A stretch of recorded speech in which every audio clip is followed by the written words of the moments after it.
ये जानना आवश्यक है। सभी कर्म उस कार्य को कहते हैं जिसके साथ फल की आशा जुड़ी।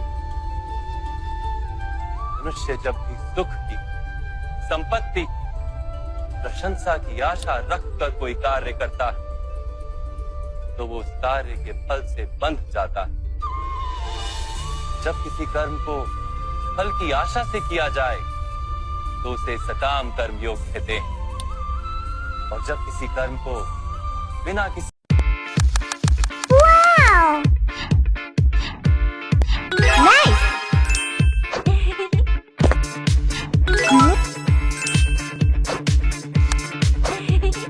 फल की आशा से किया जाए तो उसे निष्काम कर्म योग कहते हैं। इसी कारण से उसे बार बार जन्म लेना पड़ता है। वास्तव में मनुष्य को कोई कर्म नहीं बांधता, कर्म से जुड़ी आशाएं उसे बांधती।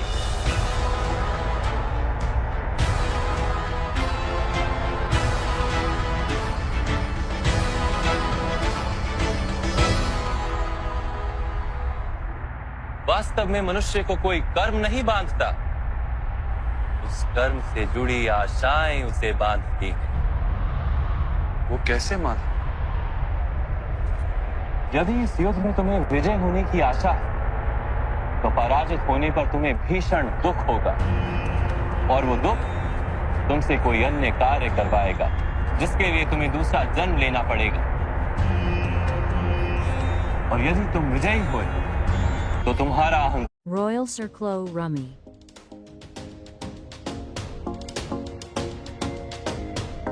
Get it today. बढ़ेगा, और वो अहंकार तुम्हें विश्व विजय के लिए प्रेरित करेगा, तुमसे हत्याएं करवाएगा और उसका पाप तुम्हें बांधेगा। विचार करो, यदि तुम्हें इस युद्ध में ना विजय का मोह और ना पराजय का भय, तो इस युद्ध के अंत में तुम्हें सुख प्राप्त होगा या दुख प्राप्त होगा? ना सुख माधव, ना ही दुख। अर्थात तुम्हारा सुख, दुख, हताशा, निराशा, अहंकार युद्ध के कारण नहीं है।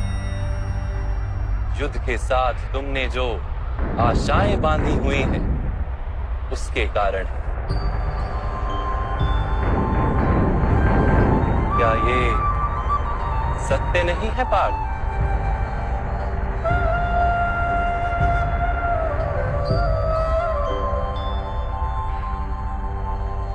सुख दुखे समे कृत्वा लाभा लाभो जया जयो ततो युद्धाय युज्यस्व नैवं पाप मवाप्स्यसि। अर्थात सुख दुख को समान मानकर लाभ हानि जय पराजय का विचार किए बिना यदि तुम युद्ध करोगे कौन्तेय, तो तुम पाप के भागी नहीं बनोगे। इसी को कर्म योग कहते हैं। जो सांख्य का ज्ञान प्राप्त कर लेता है वो ये जान लेता है कि वो शरीर नहीं, केवल एक आत्मा है। शरीर के भोग और अनुभव तो केवल मृत्यु तक है, अर्थात वास्तविक नहीं, केवल माया है। उसके लिए कर्मयोगी बनना सरल हो जाता है। परंतु माधव, यदि कार्य से बंधन निश्चित है तो क्या संसार का त्याग करके संन्यास लेना उचित नहीं? इसी विचार का परिणाम है कि आज ये युद्ध हो रहा है पार्थ।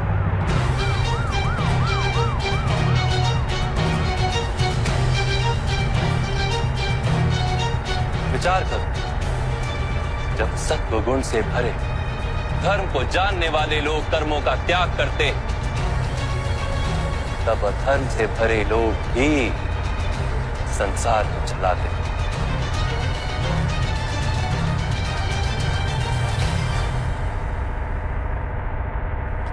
यदि महामहिम ने संसार का त्याग ना किया होता तो आज अधर्म इतना बढ़ता ही नहीं।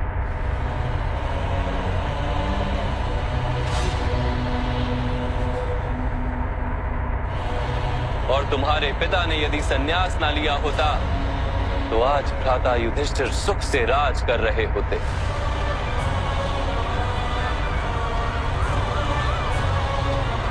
और अपनी प्रजा को न्याय और धर्म का ज्ञान दे रहे होते।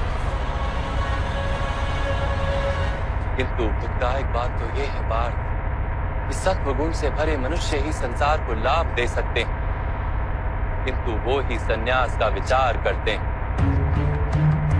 जैसे जल तो भाप बनकर उड़ जाता है और कीचड़ वहीं पड़ा रहता है, वैसे सत्वगुणी सज्जन लोग तो संसार का त्याग कर देते और तमस से भरे अधर्मी लोग संसार में कार्य करते हैं। इसी कारण से संसार में पाप और अधर्म बढ़ता है।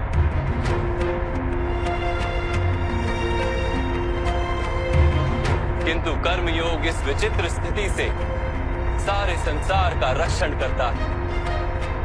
कर्मयोगी फल की आशा का त्याग करता है, किंतु कर्मों का त्याग नहीं करता।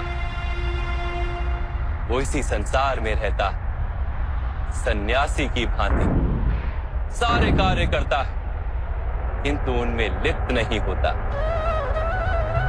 कर्मयोगी अपनी संतानों से, स्वजनों से, अपनी प्रजा से कोई अपेक्षा या आशा नहीं रखता। स्वयं उसे संन्यास का लाभ होता है, किंतु समाज को संसारी की भांति लाभ देता। मनुष्य अपनी संतानों के सुख के लिए श्रम करता है माधव। अपनी संतान से सुख की अपेक्षा कैसे न रखे?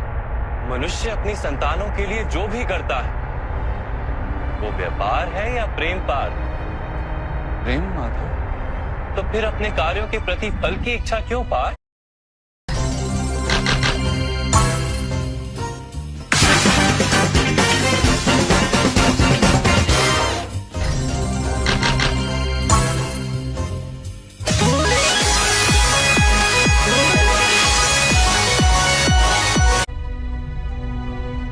भविष्य का लाभ तो व्यापार में देखा जाता है, प्रेम में नहीं।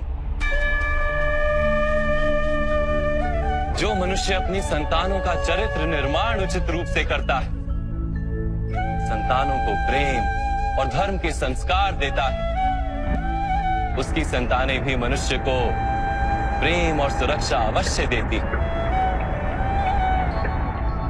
संतानों के कर्म, स्वजनों के व्यवहार उनके कर्म है पार्थ। और जब उनके कर्मों पर हमारा कोई अधिकार नहीं होता तो उनसे आशाएं और अपेक्षाएं रखने का क्या प्रयोजन? यदि गहन विचार करोगे पार्थ तो शीघ्र ही ये जान लोगे कि जीवन में ऐसा कोई कार्य नहीं है जिसके साथ आशाएं और अपेक्षाएं जोड़ना अनिवार्य हो। जब सृष्टि ही परमात्मा और मनुष्य स्वयं परमात्मा का अंश, तो सारे कार्य परमात्मा ही करते, मनुष्य स्वयं कुछ नहीं करता। यही कर्मयोग का मूल सिद्धांत है पार्थ।